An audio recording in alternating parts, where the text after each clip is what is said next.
Welcome to our conversation on well-being and mental health. My name is Christina Kmach and I'm representing the AFUO, the Australian Federation of Ukrainian Organisations. Joining me today is a panel of medical professionals. We'll be talking about mental well-being and your well-being and mental health. First, I'd like to introduce Counsellor Nadia Tsukhotska. After Nadia, we will be welcoming Dr. Olga Laval, Dr. Tanya Dus, and Dr. Marusia Rostek. So, Nadia, if you'd like to join me, and please, I welcome you and thank you for your time. And if you'd like to share what you're finding at the moment in regards to wellness in your professional life and in your personal life, and some advice that you could give us at the moment in this very challenging year. Well, first and foremost, thank you, Hestia, for organising all this, because I think without your dedication towards this website, a lot of people will be impacted a lot worse. So my name's Nadia Tsukhotska and I'm a counsellor. I've just started in the field this year, so I've hit the ground running. But I have to say that I'm truly blessed to be working in this field, and especially during this time. None of us ever imagined living through a pandemic, and we've just had to deal with it, not understanding how much it's actually impacting our mental health. I have my own practice, Never Give Up, which I work with a lot of children.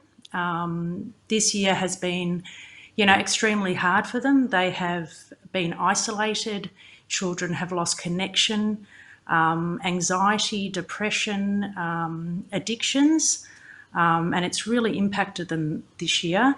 Also, with working in the mental health sector, I've been working with quite a lot of clients that are very isolated. And I have found that I was trying to use every tool and strategy that I learnt in my course, and the most impactful strategy that I used was a therapeutic activity called walking. I found that walking and doing my counselling sessions outside has actually helped clients get out of their homes. They feel a sense of safeness with me and connection. We've been able to embrace this in our organisation, and we've found that it's really helped some of these clients deal with, really low moments in their lives.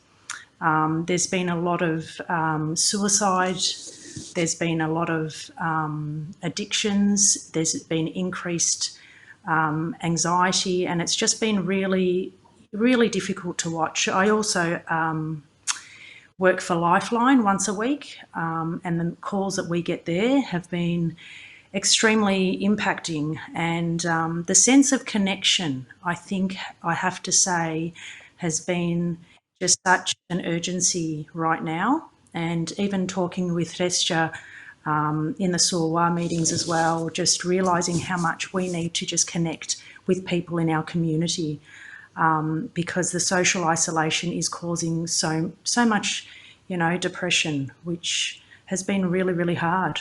But at the same time, being able to just, send a message to some of our clients, being able just to tap into them has really worked. And I'm also a strong believer in the body, mind and soul balance. So I definitely think that being able to, walk for an hour a day. I've been really encouraging our clients when we're not there just to go for a little stroll up and down the street, because it actually activates your happy endorphins. And we've had some really good feedback from our clients and families saying that they've started this practice in their own home and they don't feel so scared anymore to step out of their comfort zones as well. So yeah, this year has been truly eye-opening to the mental health sector, but I'm truly blessed. I love what I do, and I truly feel that I am making a difference in the smallest way possible to some people. Families are engaging, which has been a really positive, I think, thing that's happening. So it's been really good. Yeah, so that's... Thanks, Nigel. Nigel, you're very inspirational. Your outlook on life is continuously uplifting. You share that so willingly with everyone in your life.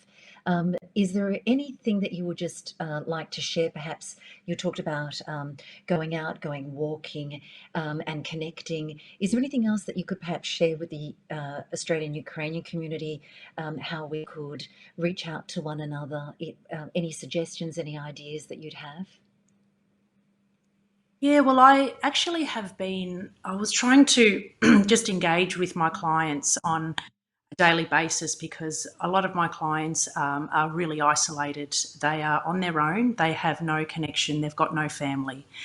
And I thought, how can I impact it without impacting my life and taking this all on? But just being able to send a little message. I've always also sent some messages that I've translated in Ukrainian to some of our grandparents every day, just small little, messages, a picture of the ocean or wherever I go walking, and a little just saying of the day, just to never give up or, look up or, just some sort of a little statement or a phrase just to keep them going as well, which has really, I think, has really impacted their mental health for the day. And the feedback that I've got has been really nice. And I was just saying, when we've been meeting on what we can do for our community is just maybe for everyone to connect with someone every week. I think it's really important, that sense of connection, the sense so that they feel like that they've got a purpose as well, and it puts them in a good state. And yeah, just being able to, I believe that, just getting yourself 20 minutes in the morning to be grateful for life, I think that's truly something that if we embraced it, that, we do end up having a better day as well. Diakonaj, you're truly uplifting with everything that you do. So, leaving Victoria now, because this year has been impactful on everyone all around Australia. So now we're going to New South Wales, and I'd like to welcome Dr. Olya Laval, a specialist as well in the medical field. Olya, could you tell us a little bit about what you do, about your professional life, and how it's been impacted this year with COVID 2020? Thank you. So I'm a clinical psychologist and I've been practicing over 25 years. I have my own practice with a team of psychologists, and so we deal with children and adolescents, adults, and older Australians. One of the things is with COVID, while our restrictions here are just basically, and I call it physical distancing rather than social distancing, because that social distancing means also as if we're isolated from each other, but it's really, for us, it's about physical distancing. Now, one of the things is what I have noticed is, and this has happened a lot also when we were in lockdown as well, is that there is this lockdown fatigue. And with lockdown fatigue, it's not just those who are in lockdown, but also because of the border restrictions, people can still suffer lockdown fatigue, which is basically the physical and mental exhaustion from having your personal life restricted. And not only the restrictions like that, but that constant hearing about COVID, information about COVID, changes that are happening, whether restrictions are easing or tightening, and also being closed off from the social interaction. So what I've noticed is that there's a lot of people who are suffering from either depression, anxiety. They could be more irritable, feeling angry, and people can start to become unmotivated and feel not be able to think clearly. And a lot of that can be part of the lockdown fatigue. And so what are some of the things is that we encourage people to do is try to make a routine for themselves, and so that they also look after themselves by trying to eat healthy. Make sure that they go to bed at the same time to have a routine. And if they're working from home, set themselves a routine. And also, we want people to acknowledge that the way they're feeling, their feelings are real and that they are normal given the circumstances. And in different areas and in different parts of Australia where there are the different restrictions, different people will, everybody's feelings are real and they need to acknowledge them and understand them. And one of the things is also with regards to we as humans, we love the social interaction and that connection.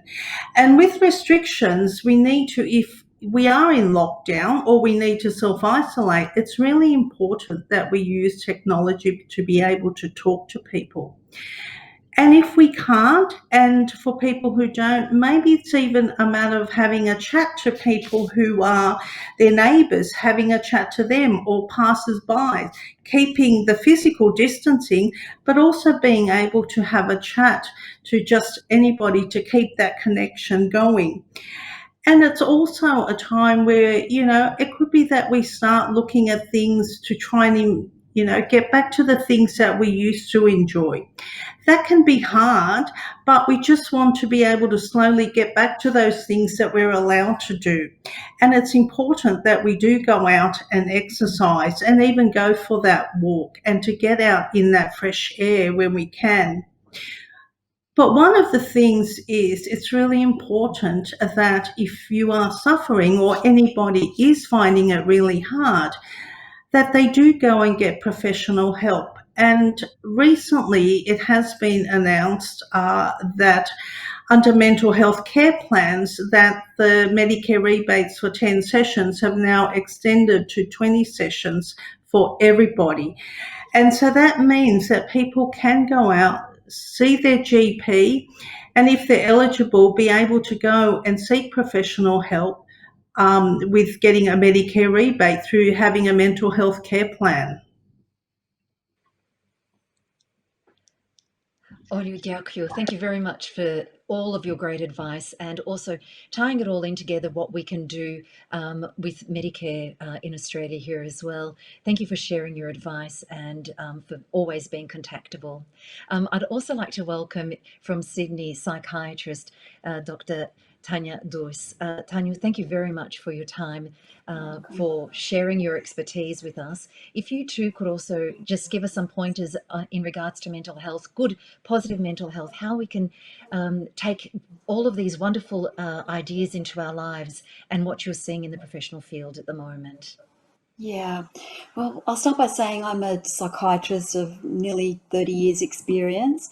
I trained as a child and adolescent psychiatrist, but more recently I've been working in adult inpatient setting in a big teaching hospital in inner city Sydney, and I'm a clinical lecturer at City University. My interest lately has been mother-baby psychiatry. So working in a busy inpatient unit, we've actually seen a lot of people from quarantine hotels. So most of my work is actually the more severe end of the spectrum, severe mood disorders, psychotic disorders, whether it's schizophrenia or drug-induced psychosis.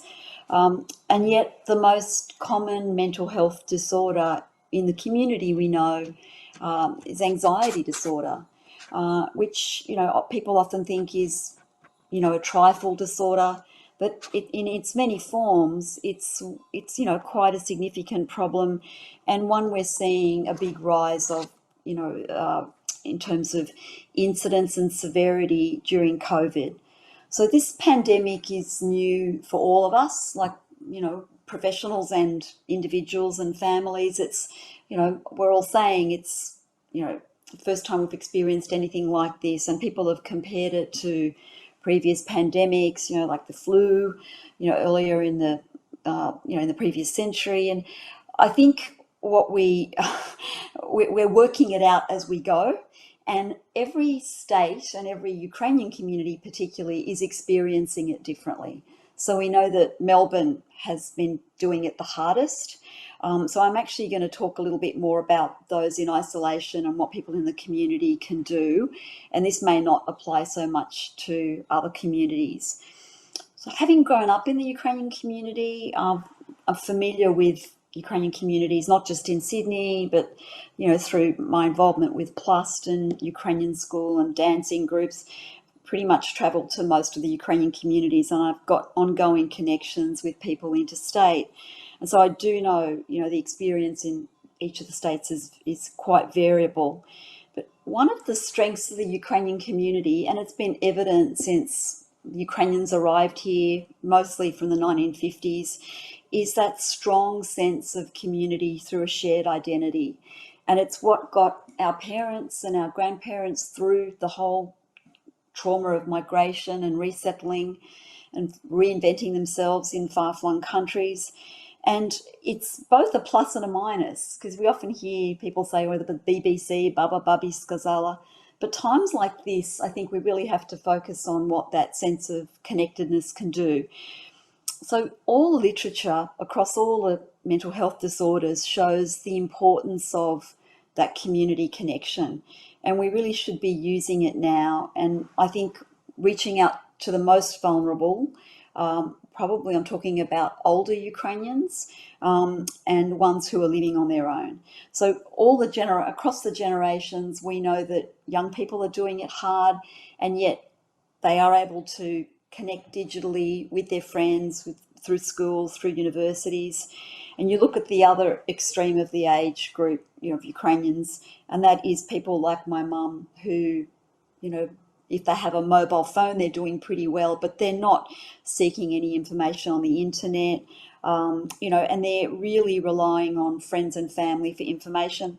There's often mistrust of the media, just whether it's their previous experiences from living in Soviet countries, maybe a bit mistrustful of government. And the messages that come from the community, from people they trust, are really important. So I guess my suggestion, and this is not clinical, it's really based on what we know across the board in mental health disorders, is reach out to people that might be vulnerable, particularly in Victoria where there's ongoing lockdown. Take the risk, whether it's calling or dropping by with physical distancing. If you know someone hasn't got family connections, they're used to now being on their own. They're probably, not confident about reaching out themselves, particularly if you know someone elderly. That would be my advice, is to reach out now. It might be rebuffed, but I think the chances are most of the elderly people living on their own or just with their partners will really appreciate younger members of the community reaching out. So this is not sort of clinical advice. I think Marussia Rostek's going to talk about the importance of keeping in touch with your GP and your doctors. And obviously I'd recommend, if you are under treatment with a mental health professional, do try and keep it up through telehealth, through the enhancements in Medicare that Olga talked about. But I guess something that everyone can do is just try and reach out to the Ukrainians that we know, because this has been what's established our wonderful identity, and it's what's going to get us through that shared sense of being in this together. And I know that's probably an overused term, but I think it is a real plus of our community. Oh, Yaku Tanya, that was just so beautifully said. I've been saying that my catchphrase this year has been community connectivity during COVID 2020, and you've just reiterated that so, so strongly. And even though we are separated across this incredibly huge country, as you said, we have such strong ties through our organisations. As a Plastunka myself, it's wonderful to have all of these strong ties with people all around Australia. So, Tanya, thank you for your time. Thank you for sharing your knowledge and your expertise. Thank you. Marussia, welcome to you, Dr. Marussia Rostek, plastic surgeon.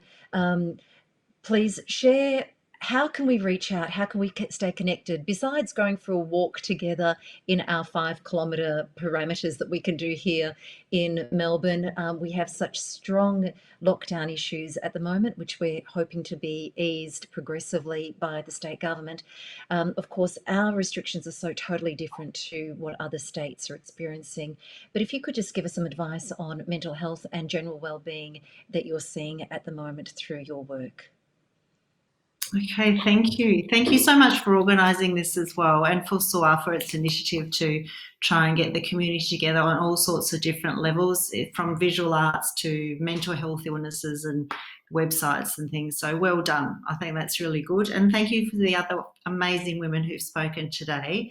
It may, for their incredible insights, and I agree with everything they've said, and obviously they're real specialists in their fields, which I'm not in mental health. However, I do have a lot of interplay with mental health when it comes to plastic and reconstructive surgery, and might be a bizarre medical person to be asked to talk on well-being, but we,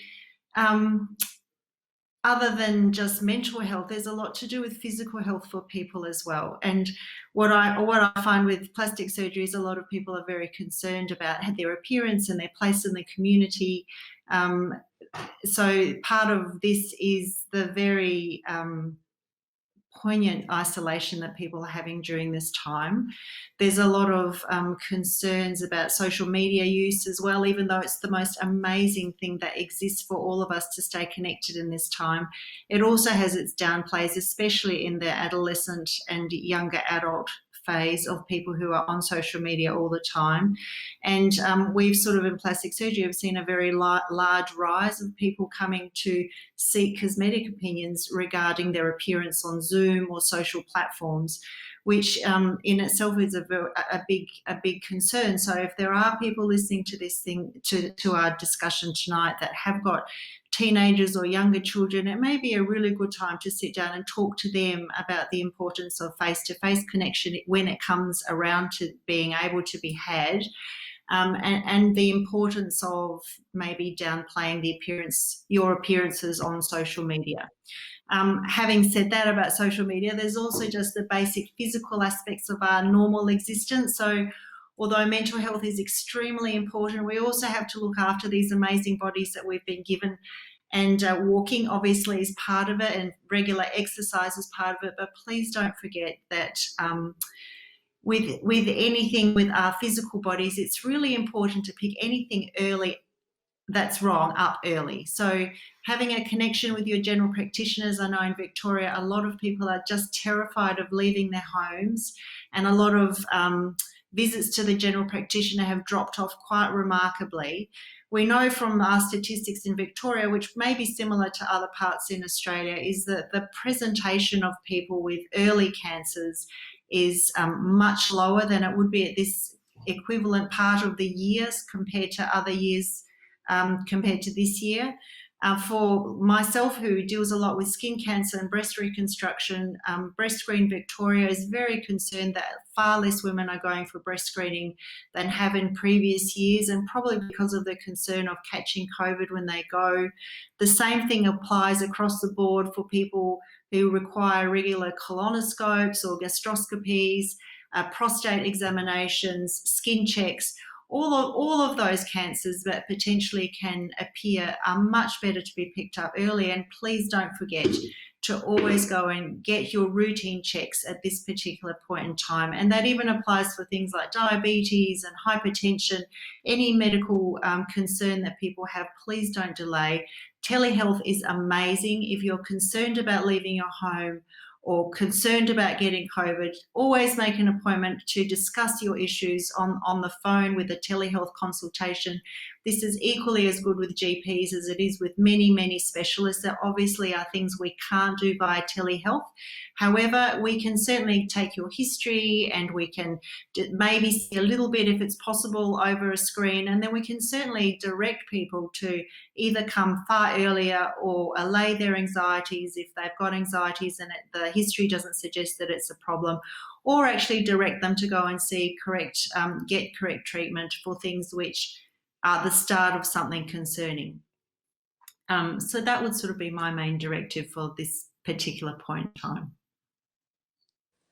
Thank you, Marussia. Well, thank you to everybody. I think that we've covered off many different issues in regards to mental health, general health, and well-being.